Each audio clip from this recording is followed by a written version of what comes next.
Hello and welcome into the GSMC Sports Podcast brought to you by the GSMC Sports Network. I'm your host, TJ Mabarty. We are coming to you live on Monday afternoon after an action-packed weekend of football in general, not just the NFL, but college football as well. We'll get a little bit more on the college football front tomorrow possibly, but as for today, we have so much to get into with the NFL. That's where we're going to be coming at you with first, starting with the Dak Prescott contract extension that was announced over the weekend, just hours before the NFL games kicked off. Dak becomes the highest paid player in NFL history. So we're going to be discussing the details of that contract, whether or not it was the right decision, and the Cowboys absolutely pummeling the Cleveland Browns in a blowout win as betting underdogs. So we'll dive into that. Additionally, we got the news over the weekend that Packers quarterback Jordan Love is expected to miss a few weeks with an MCL sprain when he got hurt at the very end of Friday night's game against the Philadelphia Eagles. So we'll talk about where the Packers move on from here and what the further details on the severity of this injury are. And then we're going to be diving into a couple of the surprises of the weekend and the Atlanta Falcons' offense being pretty much non-existent, or at least massively ineffective against the Pittsburgh Steelers in their loss, and additionally the New England Patriots pulling off the most surprising upset of the weekend. 7.5-point underdogs entering this game. They come out with a win atop the Cincinnati Bengals, which a lot of people, including myself, have a lot of expectations for this upcoming year. And the Patriots were able to start off this now post-Bill Belichick era with a step in the right direction. So we have a whole lot to dive into today, but before we get into all of that, just a reminder to like, follow, subscribe wherever you keep up with us. To any of our viewers, be sure to use the comment section to give us your thoughts on the latest happenings in sports, whether it's a quick comment or a thoughtful question. We want to hear what you have to say, and we here at the GSMC Sports Network really appreciate the feedback of our viewers, and we try and make this show as interactive as possible. So don't be afraid to let us know what your thoughts are. Additionally, if you want to take it a step further, you can become a bigger part of the show by using the super chat button that is now available on YouTube, where you can leave a tip or donation along with a comment, and your comment will pop up on screen for everyone to see. You could additionally do so by going to the link that is streaming across the bottom ticker. That is gsmcpodcast.net. Either one would be greatly appreciated. But regardless of that, let us know what your thoughts are. So we are going to dive into our first segment of the day here.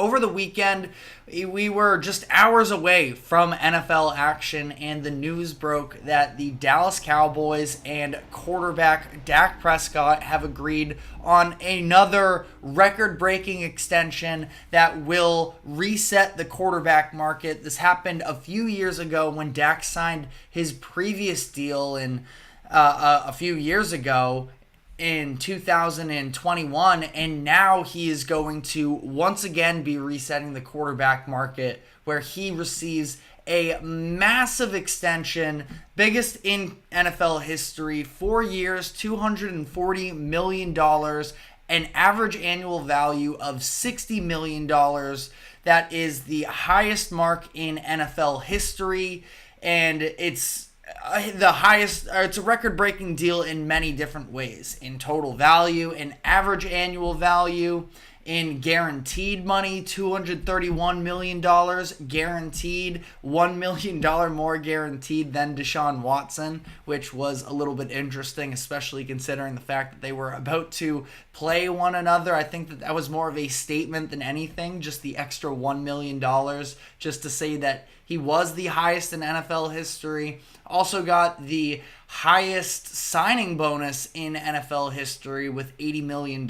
So again, just checking off the boxes of all of the different historical significances of this contract relative to every other contract that has ever existed in the NFL. So he is now under contract through the 2028 season.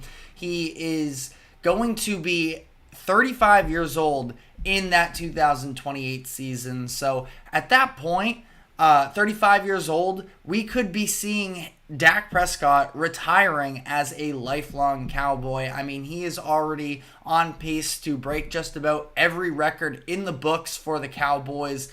Taking this contract away now, along with it, and knowing that they have another few years on the books with Dak Prescott, an additional 4 years on top of it, he is probably going to smash every single one of those records, which is really incredible. Obviously, Dak Prescott has, had his fair share of doubters for years now. I do think that in large part it is just for the sake of the fact that he's playing for the Dallas Cowboys. Obviously, you have a little bit of a target on your back based off of that. But Dak going from a fourth-round selection to ultimately becoming the highest paid player in NFL history, it really is quite the remarkable story for him, and sort of overcoming odds along the way. Now, obviously, that being said, his overall success is not going to be measured in how much money he makes through his career, which is obviously a lot. It's about Super Bowls for the Dallas Cowboys, and that they are yet to do. They are yet to, I believe, I could be mistaken here, but I can double check. I believe they are yet to even make it to an NFC championship game at this point. So again, the expectations are more than just regular season wins, which he has also come away with year after year, especially in the past 3 seasons.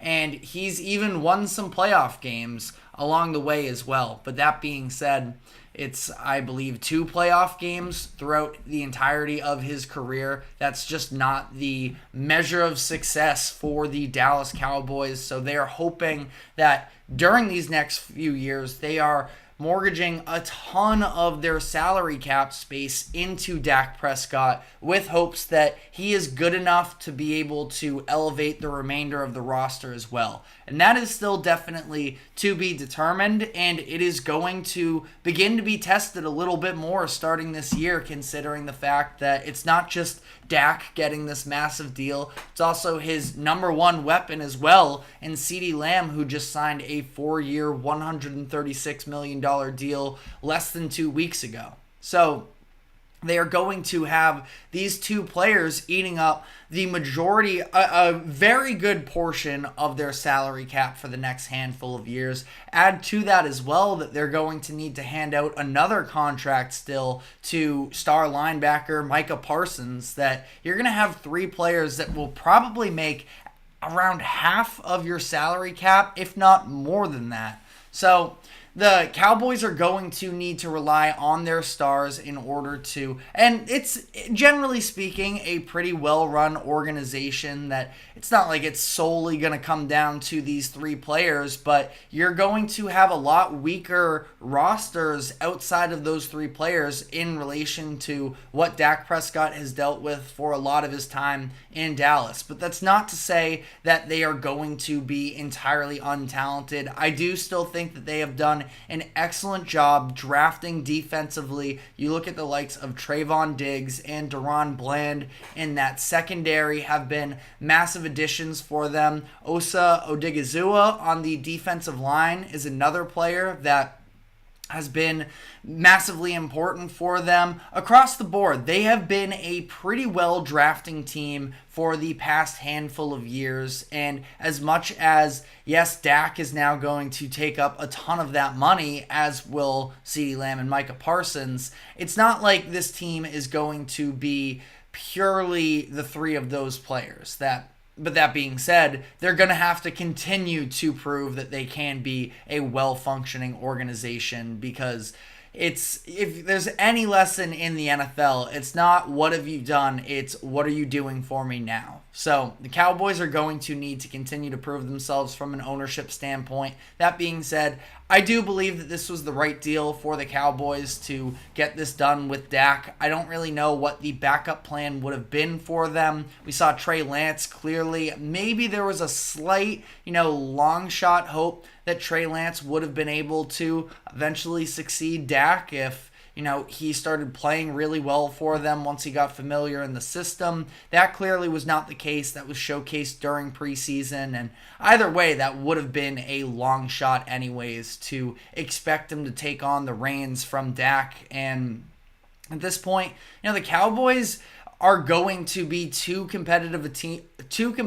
of a team probably to even be in the realm of drafting a quarterback within the top 10. And even if they were, it's always still such a crapshoot. And I don't feel like the Cowboys have this excellent foundation in terms of offensive pieces around the quarterback position. And Mike McCarthy is a good play caller, but I don't think that he's on the level of the Sean McVays or the Mike McDaniels that are able to sort of almost I wouldn't say single-handedly, but those coaches are the ones who can really elevate a situation to another level that I just don't believe Mike McCarthy is on par with them. Some of the decision making, of course, the clock management has never exactly been a strength of Mike McCarthy, but either way, still a good enough coach that they're going to continue to win games, and you shouldn't be worried about them dipping off in too significantly in terms of regular season success. I did have them missing the playoffs this year,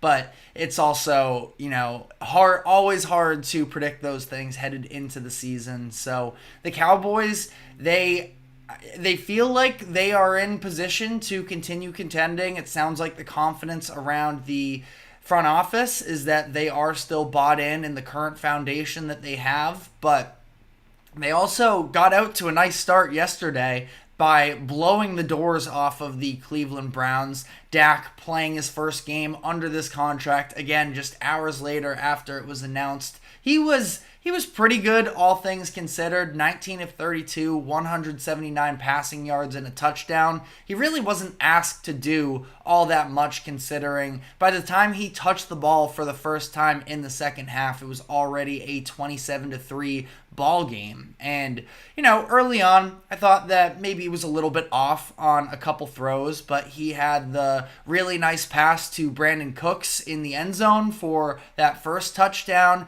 The offense as a whole, I thought, looked very functional for the most part. Definitely a clear game plan to get CeeDee Lamb the ball as many times as possible. He was showing out early on there. It was in the passing game, but a little bit more designed runs for CeeDee as well. So, he is far and away the best playmaker on that Cowboys offense that you should continue to expect him to be force-fed. I'm actually kicking myself because just last week I did an awards prediction for this upcoming season. I was back and forth between Jamar Chase and CeeDee Lamb, and I just think that Lamb is going to get so many looks in this Cowboys offense that, he's probably a very good bet for that. But the Cowboys, again, they looked good overall, very convincing.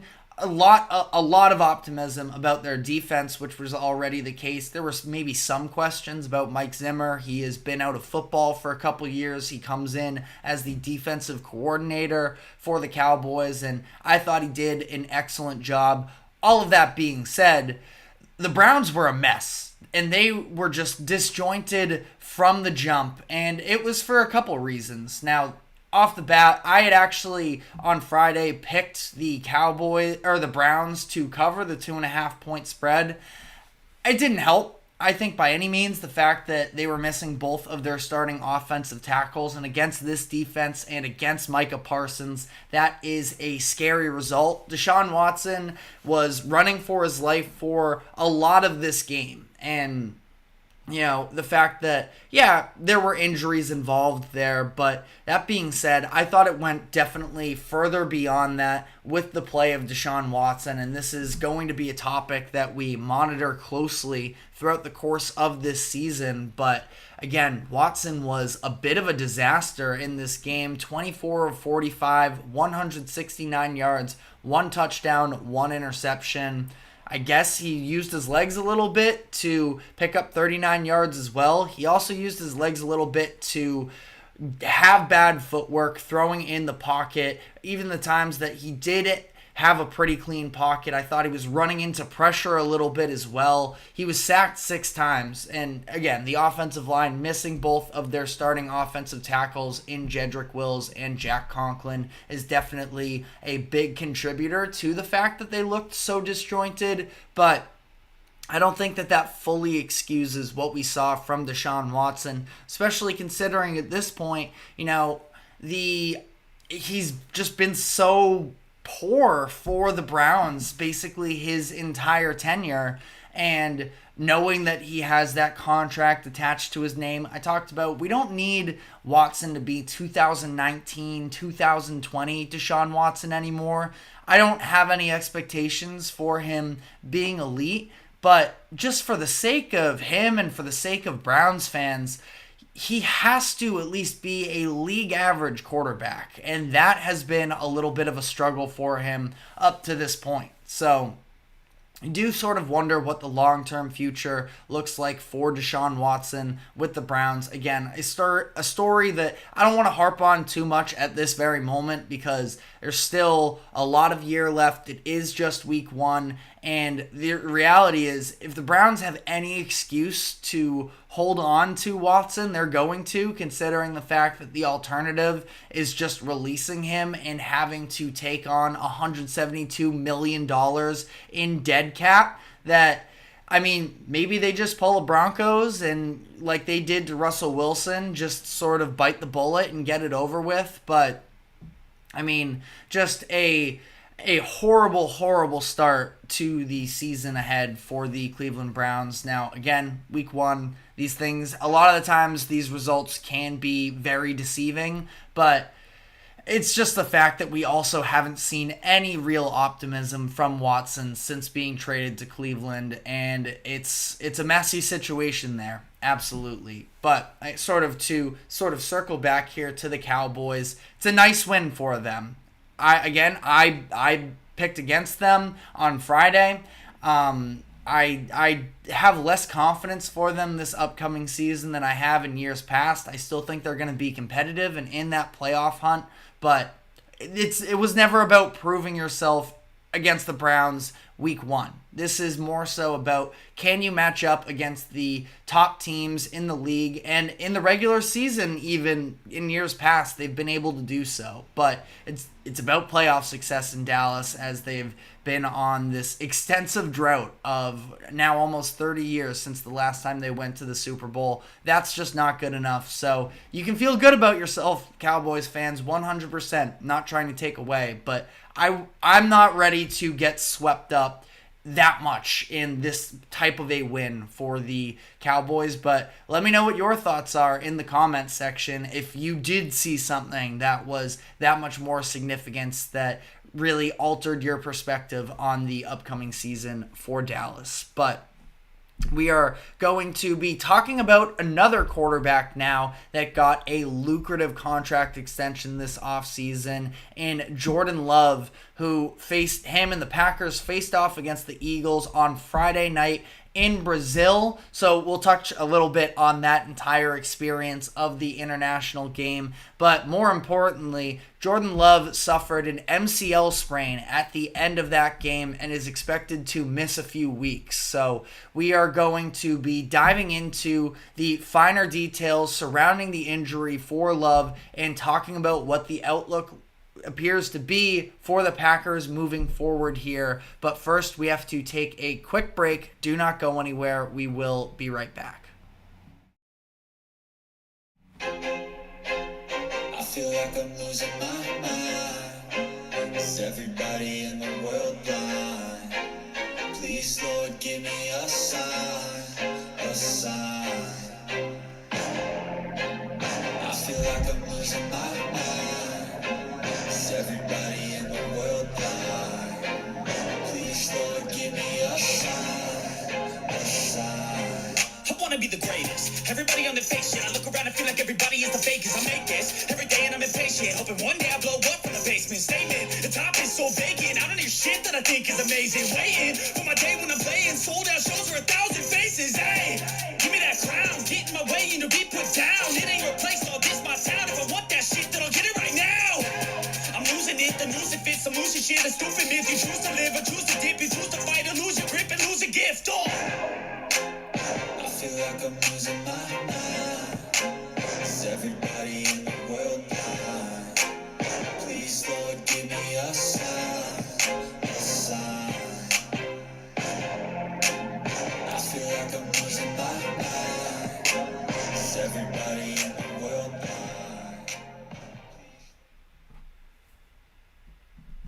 Welcome back into the GSMC Sports Podcast, as we are now going to be moving on to the news that Green Bay Packers quarterback Jordan Love is expected to miss multiple weeks with an MCL sprain that he suffered at the end of the Packers game versus the Eagles on Friday night. And this was super disheartening. The second to last play, so, right at that final buzzer, 6 seconds left in the game, and you get this type of news. It is very much disheartening. And it was a weird game for a handful of reasons. But Love was already seemingly dealing with some sort of calf tightness. He continued to sort of stretch it out, had trainers working on him, it appeared, and I'm not sure sort of if there could have been any sort of correlation. MCL to calf isn't exactly an exact connection there, but, Jordan Love, he just ended up getting rolled up on by Jalen Carter and Josh Sweat on that second to last play, and goes down, had to come out of the game immediately. Malik Willis took the last 2 snaps of the game for the Packers, ultimately incompletion and a sack. So that was sort of that, as the Packers did fall to the Eagles in that game. Now, the good news for Packers fans is that he isn't expected to need surgery. That Ian Rappaport specifically said that he was expecting around a 3-week injury for Jordan Love here. Could be 3 to 4 weeks is the general timeline that the public has gotten up to this point. But a tough start to Love's new 4-year, $225 million contract. Not that by any means the Packers fans or the Packers themselves should be feeling all that bad about handing out the contract, but definitely an unfortunate start to this, especially considering the fact that this is somebody in Love that really has such a limited sample size of play anyways, that he's going to miss more time. That is definitely unfortunate. But again, that being said, I think the Packers are going to be just fine ultimately. I think Love is going to come back, and that the Packers should continue to compete for the playoffs. As for this game in particular between the Packers and the Eagles, like I mentioned, it was a weird one. This was the inaugural game in Brazil, so definitely a couple different reasons to only take the results of this game so seriously. It was a sloppy game from both the Eagles, from the Packers, from the playing conditions themselves. The field was a little bit of a disaster. I'm sure the Eagles fans were having a little bit of deja vu going back to the Super Bowl a couple years ago against the Chiefs, but the grass was, I don't know exactly what it could have been, but players on both sides were slipping all over the place. And again, it just kind of made it a little bit hard to take all too seriously the results of this game. Now, and it wasn't just the field itself. It was also the fact that both of these teams looked like they were teams that were playing in their first games of the season. Penalties galore to begin this game, especially so on the Packers. The Packers probably should have won this game, but they continued to shoot themselves in the foot throughout the first half and the first quarter, even more so specifically. But ultimately, I just feel like I have a hard time with any types of travel games like that. You're playing in another hemisphere. That's usually a bit of an obstacle. And yeah, sure, both teams are playing there. It's just on either side. I have a hard time taking the results all too seriously. That being said, the Packers did look dysfunctional, and Jordan Love did not look very good, in my opinion. He was 17 of 34 in this game, 260 passing yards, 2 touchdowns, 1 interception. Interception was a weird one where, again, I'd love to get inside of his head there as to what happened because he had a pretty clean pocket. This was Packers backed up sort of in their own territory in the third quarter and just almost made a little bit of a jump pass that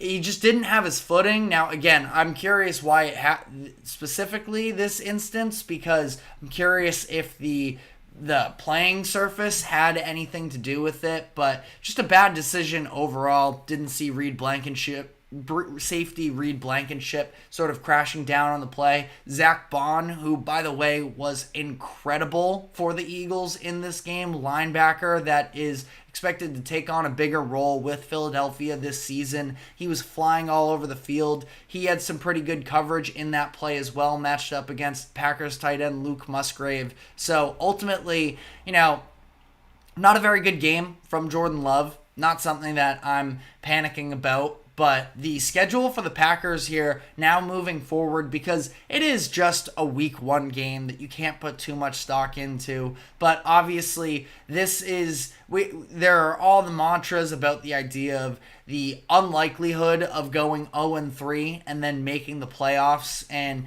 just starting off the season strong is massively important in the NFL because it is the professional American sport, at least, that does have the highest sense of urgency on every regular season game. So, this game, they can live with it, but they're going to need to make sure they don't dig themselves into too far of a hole here. Their upcoming schedule, like we mentioned, Jordan Love expected to be out 3 or 4 weeks. So this upcoming Sunday, they have their home opener against the Indianapolis Colts, and then it is at Tennessee versus Minnesota at home, and then on the road to face the Rams. So ultimately, feels like a pretty manageable schedule, all things considered there. The Colts are a feisty team. I'm not a believer in the Titans. Vikings are interesting. I mean, they came out and Sam Darnold on the road looked pretty good.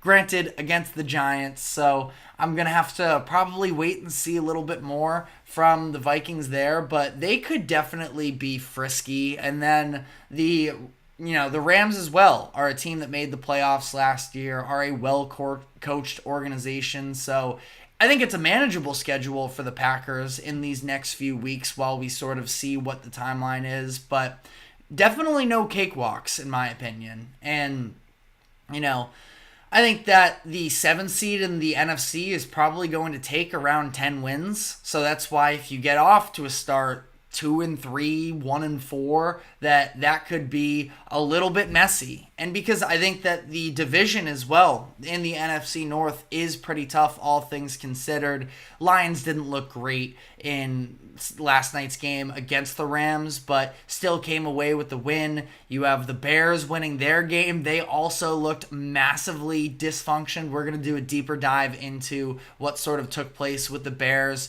tomorrow. And then, again, the Vikings, they won. They played the Giants, obviously, but they did get the win there. So I think it's going to be really interesting to see how they move forward with this, because I wouldn't have a ton of confidence in backup quarterback Malik Willis, who just was traded to the Packers 2 weeks ago, and now he's going to start these games for them. I'm a little bit skeptical. I'm curious whether or not there is another move that the Packers could make to try and at least fill a stopgap here.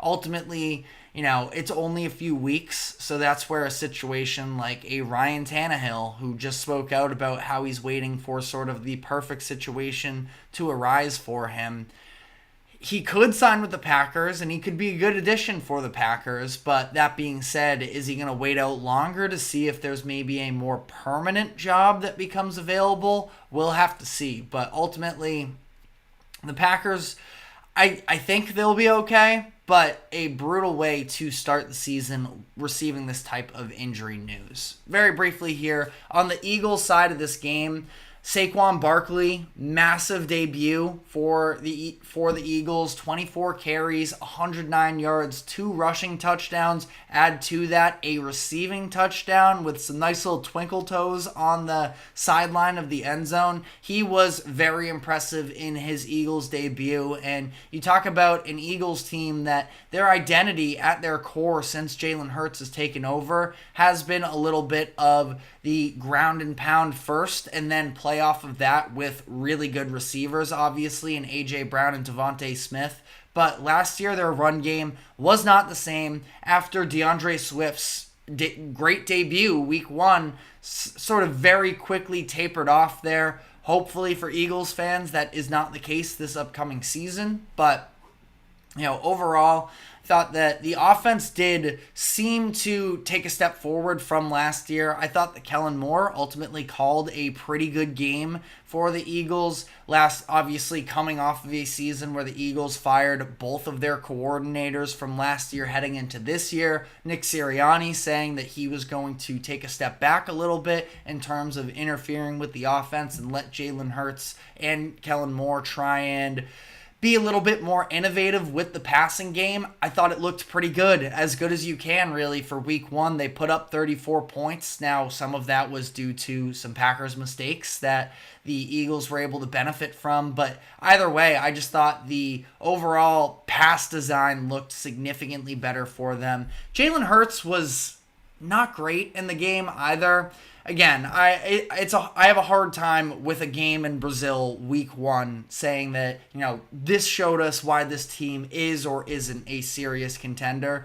Jalen Hurts definitely wanted more from him. He was 20 of 34, 278 yards, 2 touchdowns, 2 interceptions. The decision making on those touchdowns, really not great. So, one of them coming in the red zone for what could have been a massive scoring drive, just allowing the Packers to hang in a little bit longer than they should have. But I'm going to wait until either one of these teams are sort of back in the United States for starters and playing on a little bit more normal conditions before overreacting to anything that we saw this week. But, I thought that there were some positives on defense as well. Like I mentioned, Zach Bond, 15 tackles, 11 of them solo. He was sort of a one-man wrecking crew out there. Reed Blankenship looked really good for them. Quinyon Mitchell, the first-round cornerback that they drafted, had a pretty good game. So all in all, I think that there's a lot of promise from this Eagles team. And sure, again, it was far from flawless, but that being said, I think that you sort of have to take the positives and just understanding that these are areas that you can grow. You're not going to go out and play a perfect game in week 1. I think that we saw that across the NFL, but ultimately, the Eagles should be hopefully headed back in the right direction after the collapse that occurred last year. But we are going to now touch on another situation. Like I mentioned, we do not try and overreact to week 1 games in the NFL. But that being said, it was a very disappointing beginning to Kirk Cousins' tenure with the Atlanta Falcons. The offense was very stagnant throughout the game, and ultimately he was a little bit reckless with his decision making. So I want to talk about whether or not there is a lot of cause for concern for the Falcons. Is the overreaction warranted, or do we just need to settle into this situation a little bit more? So we're going to dive into that, but before we do so, we're going to be taking a quick break. Do not go anywhere. We will be right back. Looking for your daily fix of sports talk without having to pay for it? GSMC Sports Network is available on YouTube. Just search GSMC Sports Network. Get your fix of daily sports talk shows on YouTube, absolutely free. NFL, college football, NBA, MLB, MMA, UFC, fantasy football, and so much more. GSMC Sports Network has shows running all day long, with new sports shows starting every 2 hours. Just like on your favorite cable sports channel, except GSMC Sports Network is absolutely free. Just search GSMC Sports Network on YouTube to catch one of your new favorite shows, like the GSMC College Football Podcast, Chip Shot Football Podcast, Hoops and Heels Women's Sports Podcast, GSMC Basketball Podcast, and so many more. Check it out for yourself. GSMC Sports Network, now available on YouTube absolutely free. Search GSMC Sports Network on YouTube right now.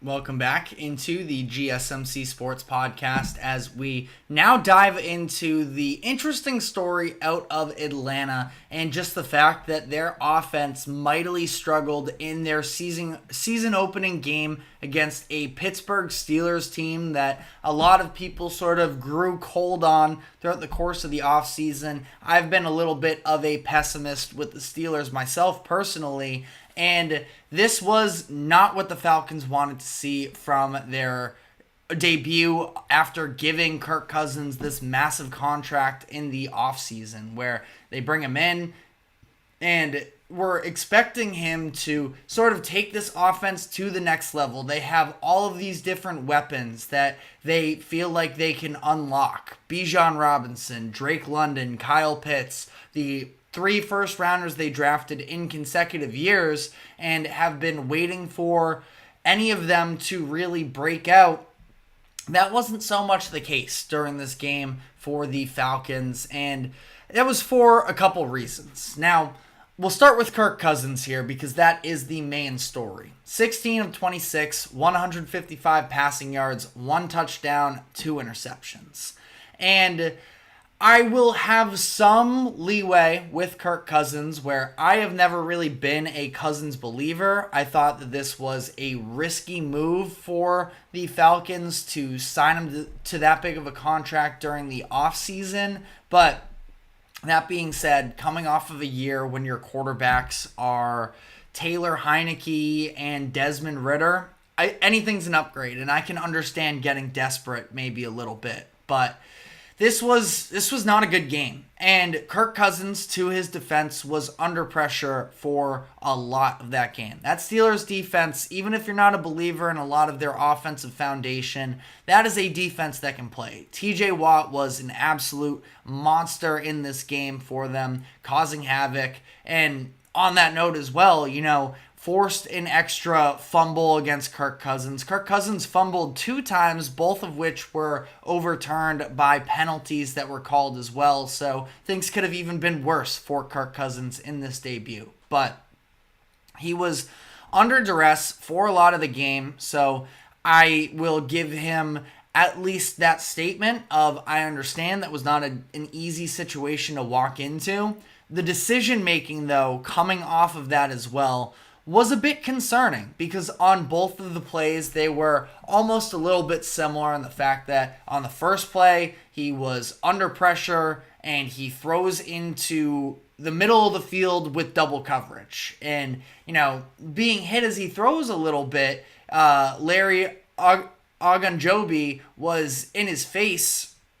That's just a throw that you're not going to have that same juice on it. Kirk Cousins, he even had a few seconds. He had a good few 3 seconds in the pocket where you have to be able to recognize the defense in front of you and not make the big mistake, which is turning the ball over. That's what he did there. The second interception, pocket collapsing around him, looked like he was hit as he throws a little bit, but again, a situation where you have to know that you're not going to have the arm strength to make a throw to outside of the numbers, over multiple defenders, and, just sort of drop it in the pocket there. And he ends up throwing that interception as well, which sort of came back to really seal the game for the Steelers to win this game. By the way, on that play as well, possibly worth noting that for you Steelers fans out there, it was Dante Jackson with that second interception to seal the game, and Dante Jackson was the cornerback that the Steelers acquired in the Deontay Johnson trade with the Panthers during the offseason. So looks like that may already be paying dividends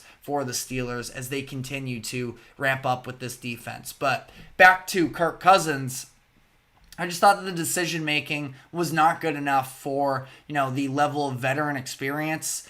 Like I mentioned, could have had another couple turnovers in that mess as well. Though the one thing that I will say is it is his first game of playing football after missing about 11 months. It definitely looked that way as well. And that excuse can only go on for so long. We've seen Kirk Cousins get off to sluggish starts in the past. I would even go to last year as well, before the Vikings started building up some momentum. Kirk Cousins wasn't great in those first couple games as well, as they lost their first few games of the season. So I'm not entirely out on it, but that being said, one of the biggest things we talked about during this past offseason is Falcons fans are now hoping for Kirk Cousins to be the answer that can lead them to some playoff wins. And I mean, some people put them in Super Bowl contention.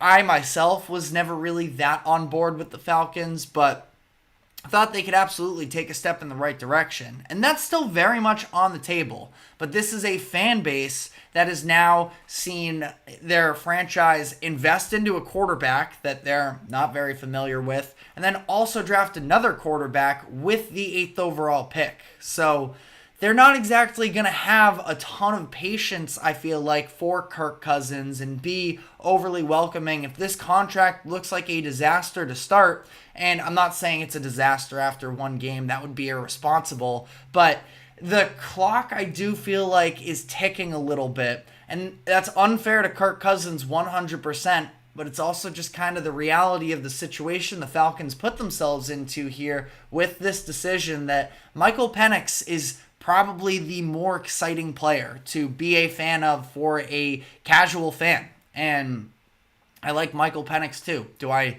know if he's going to be a great NFL player? No. But that unknown is almost just as exciting as anything else. And, just thinking about what the upside could be. I'm sure every Falcons fan by this point has watched Penix's fourth quarter heroics in the playoff game that he played against Texas last year. So it's something to take into consideration. And I think it's unfair to Kirk Cousins, and I would give him a few weeks here for whatever it's worth. He had moments that looked all right. And the Falcons offense in general, I thought that they ran the ball overall pretty good.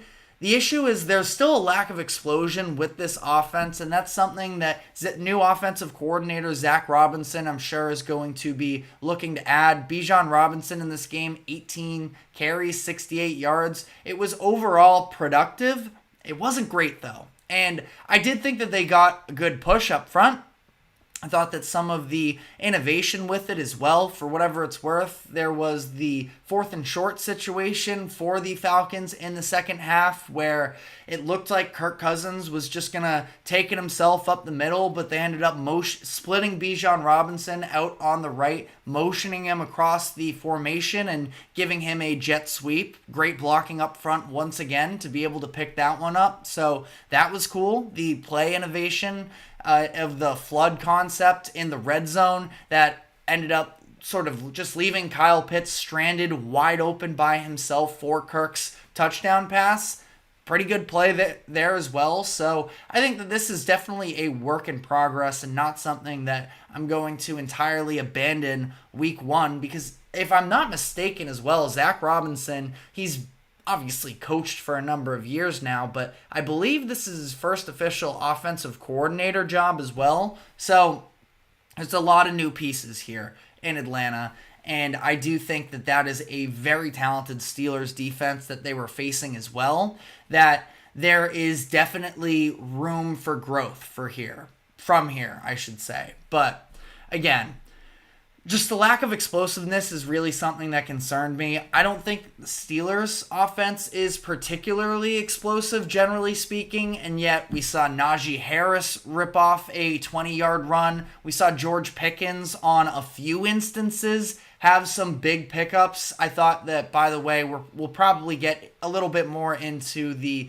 quarterback conversation in Pittsburgh, but I thought Justin Fields looked pretty good, all things considered. Now, finishing off the drives was a bit more of a concern, but I wouldn't even fully put it on him. Steelers really hurt themselves with penalties in this game, and just the negative plays as well. They had the explosion, but they also had plays that set them back behind the sticks, and Justin Fields is somebody that I think can play really well when you're on script, and can even sort of make up for some deficiencies. You saw the first down conversion of the game for Fields and Pittsburgh was him scrambling up on a 3rd and 7. So I thought the Fields looked pretty good, all things considered, and him and George Pickens seemed to have a connection. Now, that could just be that Pickens is ready to fully emerge. Last year, over 1,000 yards for the first time of his career, led the NFL in yards per reception at 18.1. This game,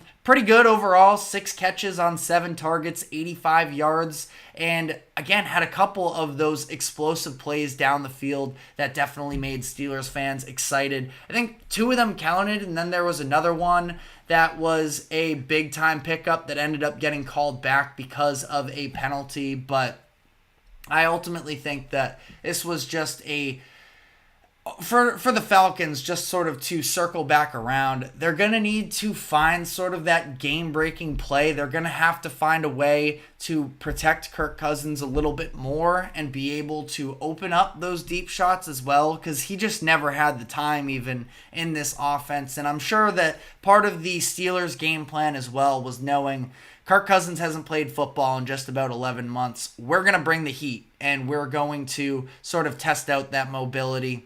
Didn't give you much. He did on the touchdown throw to Pitts. He was sort of pulled back outside, rolled out to the left a little bit before making that throw. So I was like, okay, Kirk. But all things considered, he was not going to be able to deal with this level of pressure in his first game back. Didn't play in any of the preseason. This was his full game speed reps really for the first time, and it didn't look good. So not saying that the contract is a disaster just yet.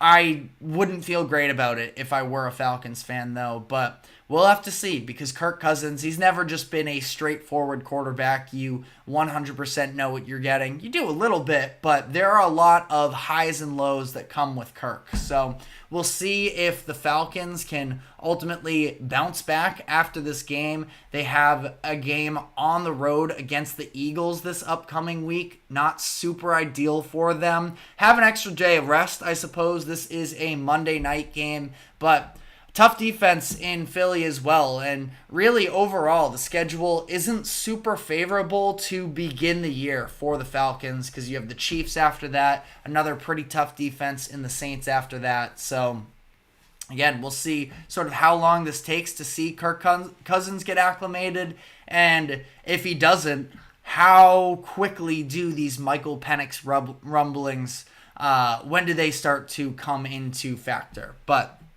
let me know what your thoughts in the comments section are. Ultimately, think that Kirk Cousins deserves a lot of blame, but this Falcons team as a whole has a lot of room to grow as well outside of him. But we're going to dive into another surprising result of the weekend, the biggest betting upset, which was the New England Patriots over the Cincinnati Bengals. And this was a game that not a lot of people saw coming. There were some factors headed into it in terms of the availability of wide receivers that did sort of open the door, but ultimately a surprising result, in my opinion, by the end of it. So we are going to break down all of the keys to that game and what is New England actually building something now under Gerard Mayo. We're going to be discussing that game, but first we're going to take a quick break. Do not go anywhere. We will be right back.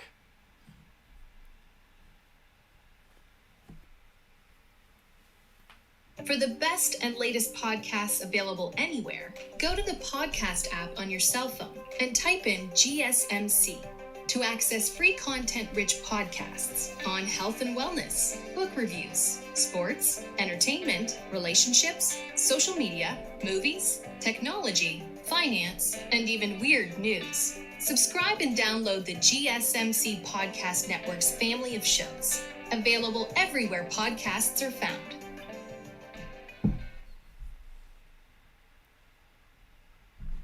Welcome back into the GSMC Sports Podcast, as we're now going to be diving into the game that took place over the weekend between the New England Patriots and the Cincinnati Bengals.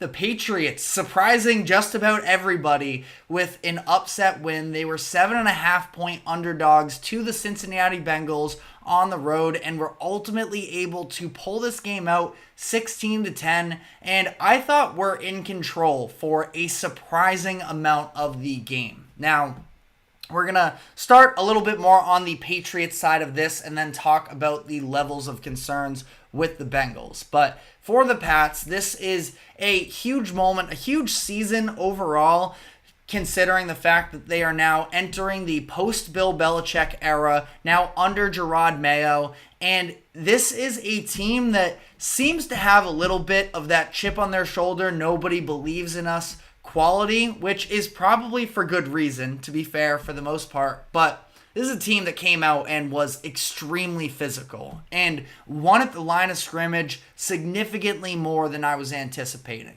I feel like the general consensus has been that the Patriots defense is more than capable. I think they're better than just that. I think they have a chance to be one of the best defenses in the league. I don't want to get ahead of myself here, but I think in that top 8-ish range, that top 25% of the NFL, the Patriots can sort of find a making there. A lot of young talent that's continuing to develop. Christian Gonzalez, by the way, in this game, unbelievable performance against Jamar Chase. It's been a very limited sample size for him coming into the NFL, but he's just taken challenge after challenge, facing the Eagles, the Dolphins last year, the Cowboys, all of these premier matchups, and this time Jamar Chase, just in terms of the receivers he's matching up with against, and he has really been on top of every single one of them. So the defense is, again, a little bit more of a given with this Patriots team, but again, talking about being physical and winning the line of scrimmage, this offense, the expectations, at least for me and for a lot of people, were rock bottom heading into this year. It's been a stretch of some miserable offensive seasons ever since Tom Brady retired, and they were actually able to, it's not that they were unbelievable on offense, they put up 16 points, and ultimately it's not like they did anything all that crazy, but 3 drives of possession time of 6+ minutes. I know that doesn't sound that substantial, but when you're talking about a Patriots team that was never able to win the time of possession battle last year, they end up winning by just about 10 minutes in this game. I'm very impressed by that. Third down efficiency, again, the numbers I'm not going to throw at you are going to be super eye-popping, but they were 6 of 15 on third downs in this game, which, again, not excellent, but you talk about the Patriots where last year they were easily one of, if not the worst third down offenses in the NFL. They were at just 30%. So, you know, a little bit of a slight upgrade there under Jacoby Brissett. I thought Jacoby Brissett was actually, all things considered, relative to his expectations, of course, pretty good. And it's not like he came out there and put on a crazy stat line, 15 of 24, just 121 rushing yards. But you know what? He did enough for the Patriots to win. And that's sort of been the idea, is that they have this good defense. They just need something stable at quarterback, unlike what Mac Jones and Bailey Zappi had been for the past handful of years, that just don't turn the ball over right away. Don't put your defense in compromising situations. And they didn't turn the ball over. Ramondre Stevenson did have a fumble that he was able to recover again. Jacoby maybe got bailed out a little bit on a throw to the end zone, a jump ball between Bengals safety Von Bell and his tight end Hunter Henry, but ultimately wrestled out incompletion, no harm done. Brissett was far from flawless, but you know what? For considering the fact that, in the offensive line, I briefly mentioned it there, they were fine. I wouldn't say they were great, but they were good enough. And good enough is kind of the theme that came out of the Patriots, is that it's just about building the vision and what is it going to take for this team to win. They just have to kind of not be a disaster on the offensive side of the ball. And their defense should be good enough that they can keep them competitive in games. The Patriots were able to jump out to a lead. We're up 13-0. Their offense, yes, got a little bit stagnant in the second half, but ultimately they were able to just sort of hold on, keep Joe Burrow off of the field more times than not. And Burrow, I do want to, again, I'm going to save the Burrow stuff for a little bit, because I feel like NFL fans are getting a little bit ahead of themselves in terms of this Joe Burrow slander. But I think that ultimately, again, they just sort of controlled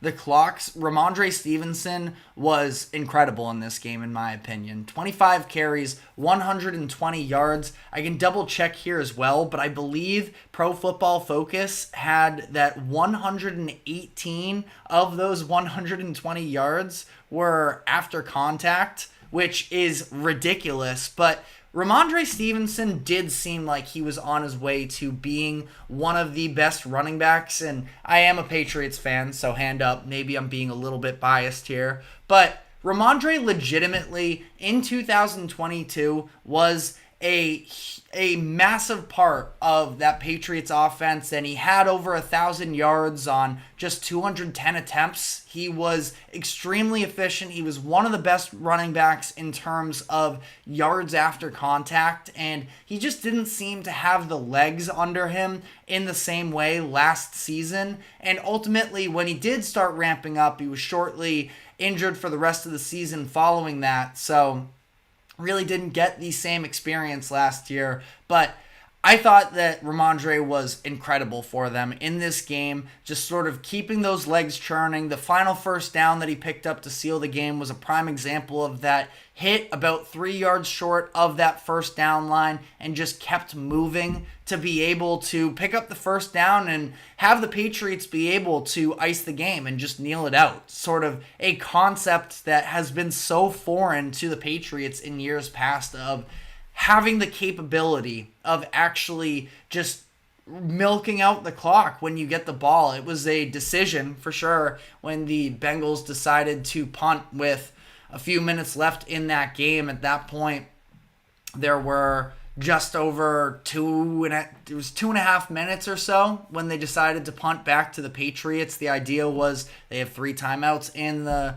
2-minute warning that they were going to be able to stop the Patriots and then get another shot at it. Well, they never even ended up getting another chance because Ramondre just, kept pushing in this game. And again, I thought he was incredible. I thought the offensive line was significantly better than expected. In the run game, I would say they were definitively good. Passing game, a little bit shaky at times, but if you told me this Patriots offensive line was only going to allow 1 sack headed into this game, I would not have believed you. Because the Bengals do have a couple good pass rushers, and everything that we had seen from the preseason indicated that the Patriots offensive line was going to be a disaster. Now, there were mental lapses, absolutely, and at one point, Jacoby Brissett got absolutely lit up in the third quarter. Just nobody picked up a blitzing Logan Wilson. Not a recipe for success, and he just drove straight through Jacoby Brissett. He came up wincing, but it was ultimately able to come back. And again, Brissett, I think that he just did a really good job of understanding, and the Patriots' offensive game plan as well, of understanding that you're not going to be able to just sit back in the pocket and have all the time in the world. It is making quick decisions. It's making the right decisions. And how about Jacoby Brissett showing off a little bit of the mobility and stuff? Like, he was able to actually make plays with his legs, a couple times bouncing off defenders, picking up a few first downs with his legs. Also had an excellent throw in in the first half, just standing. It was a 3rd and long, standing in, knowing the pressure was coming, just delivering the throw to Demario Douglas. I was overall ecstatic with what Jacoby Brissett was able to put together. And I think the best part about that game for the Patriots, because again, this is a team, yeah, it's nice that they won this game. I don't think that it's any indicator that the Patriots are going to, be in the playoff hunt by any means, but they beat a good team, and they seem so bought in on what Gerard Mayo is coaching them in the locker room with. Keon White, one of their standout defensive ends, sort of seen to be the Matt Judon replacement. He was incredible in this game as well, just constantly putting pressure on Joe Burrow. That he had a quote in the post-game interview talking about how Gerard Mayo, the team understands. Gerard Mayo won a Super Bowl as a player with this Patriots franchise less than 10 years ago. So he knows what it takes to succeed, and they're all bought in on that process of he is leading us in a direction we're going to follow him. They give him the premature Gatorade bath with about a minute and a half or so. Definitely jumped the gun a little bit there, but I think the excitement, and you could see just before that moment as well, you're looking at Jabril Peppers on the sideline just going crazy for Ramondre on that rush that we alluded to that sort of sealed the game. This is a Patriots team that for the first time in years appears to be bought in. And I'm not going to go the route of putting down somebody else to uplift the new, but the Patriots were not bought in on the end of that Bill Belichick era in terms of the excitement level of playing for him in relation to playing for Gerard Mayo at this point. And I'm so happy for Mayo.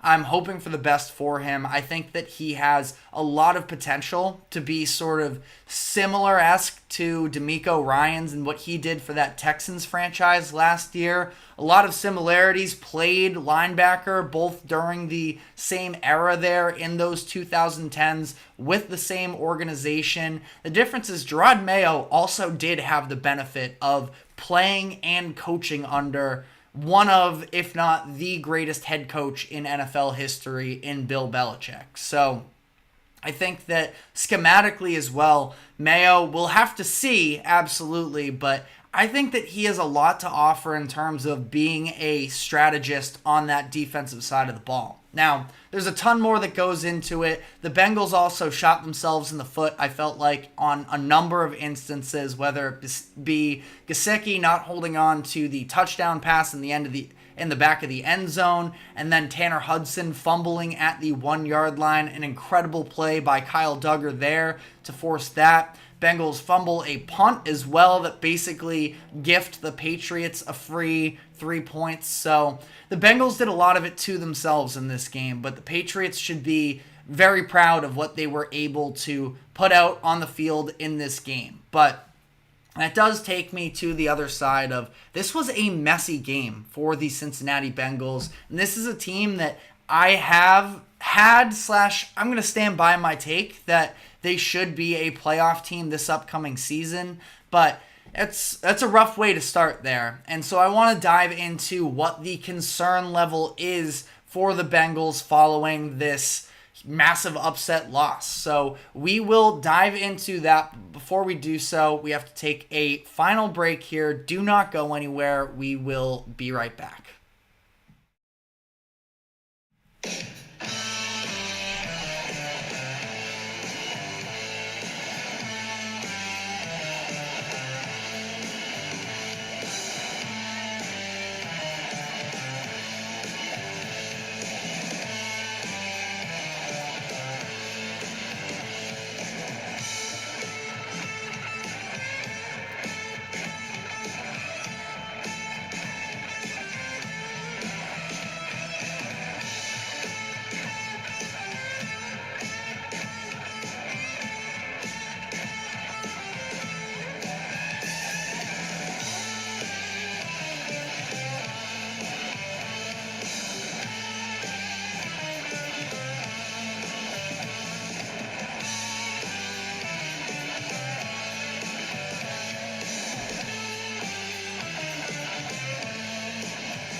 Welcome back into the GSMC Sports Podcast for our final segment of the day, where we just talked about the Patriots side of this matchup between them and the Cincinnati Bengals, and how it's this massive, fun, exciting moment for a young team under a new head coach that is hoping to find a new identity for themselves. On the other side of this, you have a Bengals team that has been to the AFC Championship game in 2 of the past 3 years, that has dealt with injuries last year and feels like they should be ramping up back towards Super Bowl contention, and instead they suffer a pretty embarrassing loss at home against a Patriots team where their over-under line, according to Vegas, was something like 3.5 games. And that's who you just lost to.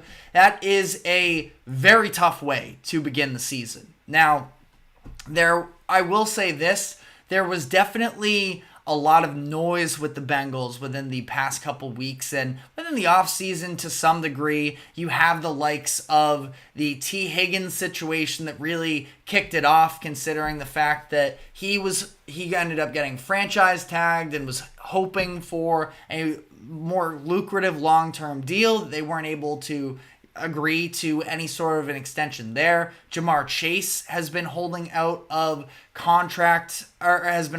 practice in the past few weeks as he looks for a new contract.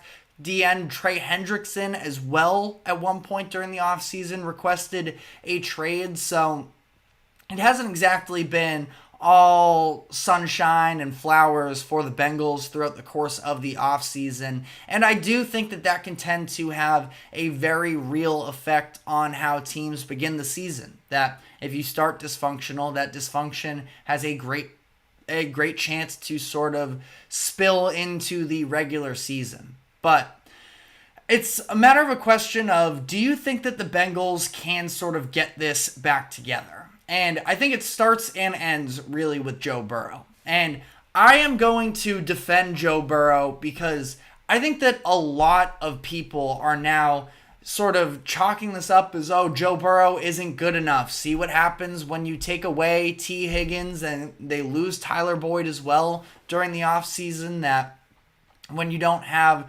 3 top-end wide receivers, then what can you do?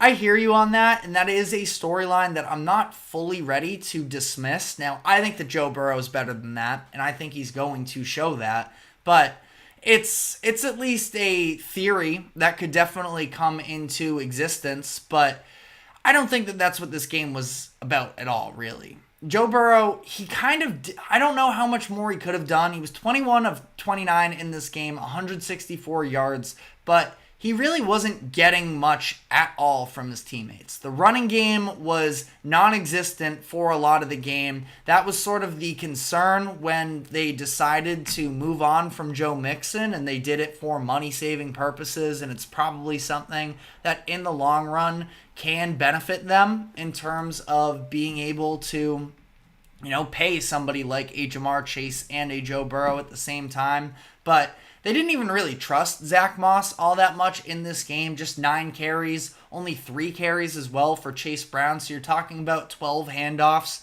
in the entire game. Meanwhile, on the other side, the Patriots had 32 handoffs. So a massive difference there. Again, also the fact that they weren't having that much success with it either. So then they were sort of having to settle into 2nd and longs and 3rd and longs, and they just never really were able to even have the flexibility to develop a rhythm there. But on that same point, Joe Burrow, he was trying to make these plays on 3rd and long, and the Patriots defense was, I thought, really impressive. Now, you can definitely put that on the Bengals offensive line as well. I happen to think that the Patriots have an underrated defensive front, so sort of choose with that what you will. They definitely needed to do a better job of protecting Burrow for whatever it's worth as well, considering the fact that he's coming back from this wrist rehab that kept him out for the final part of last season.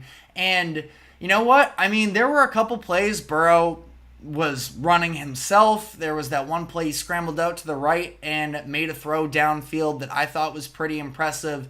They mentioned on the broadcast that he was hoping to add a little bit more of that dynamicism to his game that you see, obviously, the Patrick Mahomes, Lamar Jacksons, Josh Allens of the world that can make these plays on the move. Joe Burrow, when it gets to that out of structure type of play, I think that the confidence level is maybe a little bit lower in comparison to some of those other elite quarterbacks. But, you know, I don't think that Joe Burrow had a chance really to do all that much more. Now, I know sounds like I'm making excuses here, but I just overall don't think that the Bengals coming into this situation, knowing that Jamar Chase hasn't been practicing for them, that they were going to be without T. Higgins, this just didn't really feel like it was going to be a great offensive game for them, and it wasn't. And Burrow, I'll give him a little bit of a pass, I suppose, for now. That being said,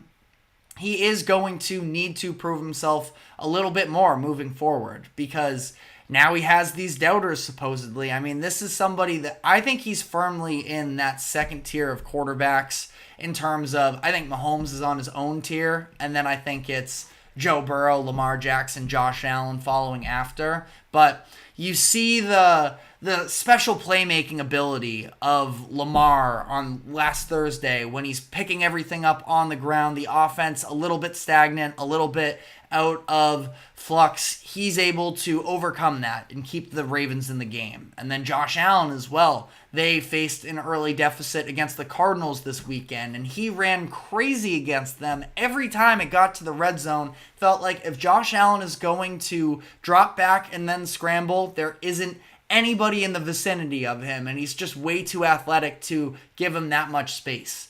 Burrow isn't that same level of an impressive, foot speed athlete like that he is a little bit disadvantaged in those conversations. And that's something that he is going to try and work on. The offense also needs to do a better job of giving him structure because that is when he's incredible. And I think he's, just about as talented as everybody else. I hesitate to put anybody, he's just as good as Patrick Mahomes because I do think Mahomes is, sort of head and shoulders, just clearly the number one amongst everybody else. But Burrow, when he has time to dissect the defense, and it's not like he needs all day because I don't think he's a system quarterback or anything like that, but his skill set is a little bit more in structure, and he thrives there as opposed to a Josh Allen where Josh Allen's great, and I thought that he showed development in terms of being able to put together methodical drives last year, but it's not like Josh Allen. I would take Joe Burrow if you take out the scrambling ability, and that's a stupid conversation, so I should probably just nix it as I say it, but, if you're just giving me two quarterbacks that you say you have to stand in the pocket and make plays, I have as much confidence in Joe Burrow as basically anybody else in the NFL. So I think that he deserves a little bit of, not a pass, not a mulligan, but just taking that into consideration and say, the Bengals need to look themselves in the mirrors and sort of do some reflections on what took place in this game. Because I thought that their defense, the fact that they were able to get pushed around so much, especially in the run game, by a Patriots team that isn't all that talented on the offensive line. Like I mentioned, on the Ramondre side of this, 120 carries, 118 of them yards after contact. I think that that's what Ramondre is sneakily one of the best at in the NFL, that he doesn't get the public recognition for. That being said, if you're the Bengals, got to wrap up. You got to tackle. And also part of it, so defensively, I thought that was definitely a concern. Got some pressure on Jacoby Brissett, sure, but also didn't finish off the job most of the time. Brissett could have easily been sacked more than one time in that game, but they just sort of let him be able to make plays with his legs, which is something that he's never really done in his career. And then I also feel like the other side of this is like some bounces just didn't go their way at the end of the day. Mike Gesicki, it looked like, I mean, he was surely confident that he caught that pass in the second quarter in the back of the end zone, but he ends up dropping that, and then Tanner Hudson fumbles at the goal line that goes from 7 points there to 0. And then very shortly after that as well, you have a fumbled punt at the beginning of the third quarter. That's another 3 points right there. So all of these things just sort of added up.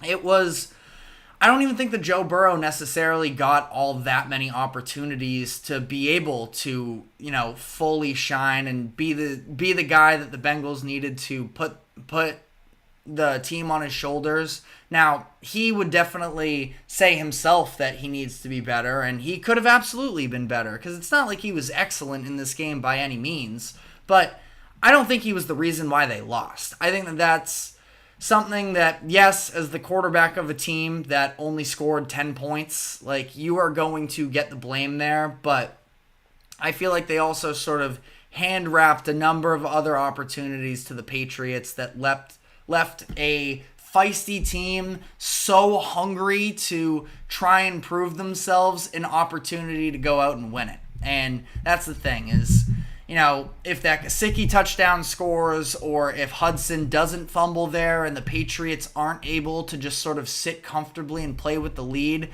I think it's a way different game. It's a way different approach from the Patriots, and I just don't know that I have the same level of confidence in them. But ultimately, they were able to jump out to a 13-0 lead and just sort of milk the clock and play the clock management game a little bit from there. But ultimately, I'm not panicking if I'm the Bengals. It's a tough loss, 100%, and it's something that, again, they're going to need to reflect on. Now, they will get T. Higgins back, it sounds like, next week, which is going to be huge because they're going to 100% need the offense as they go on to face the Chiefs in Kansas City next week. So a lot of room to grow for Cincinnati, but ultimately I'm not too worried about their overall ability to recover from this. But if you have more strong doubts than I do, let me know why in the comment section, because I would definitely be curious to hear. Not that I'm definitely not ruling out that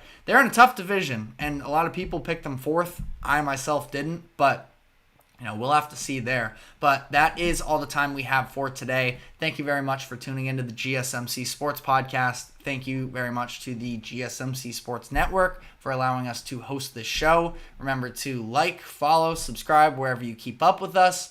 Be sure to leave your thoughts in the comments section as well. Also, you can check us out on social media for more exclusive short content, but we will be back tomorrow afternoon to talk more about this week in the NFL and more at 2 o'clock p.m. Eastern. So we will see you then. Take care.